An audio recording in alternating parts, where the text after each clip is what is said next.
When it comes to structuring a rent-to-own, the length of term is vitally important. Now, it's important to both the homeowner as well as the tenant buyer.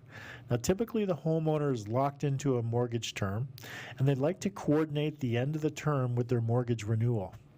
However, it's important to consider the tenant buyer and how much time they're going to need in order to qualify for a traditional mortgage.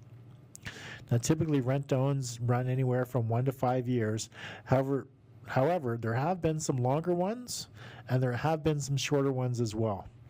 Now, what I know from experience is that 95% of my potential clients or my tenant buyers will require between 2 to 3 years to fix their credit and qualify for a traditional mortgage.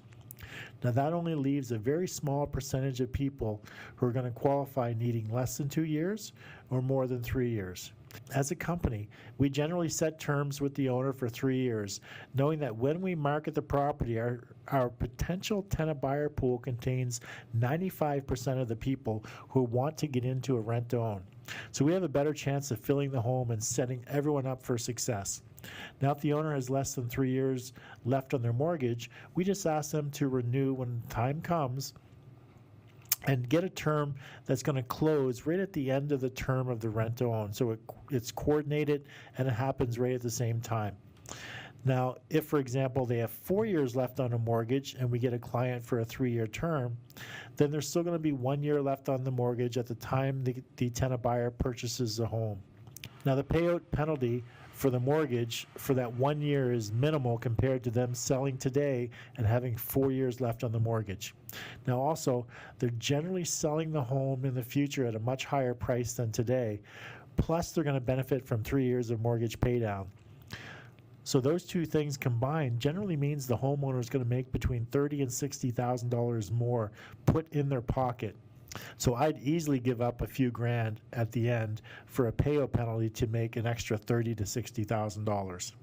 Now, typically, the best thing to do is to set the term as 3 years for your marketing purposes, but then change it if need be when you have a qualified tenant buyer and confirmation from the mortgage broker and credit coach as to how much time they actually need in order to qualify for a traditional mortgage. Now, that's how you determine how long of a term you require for rent-to-own.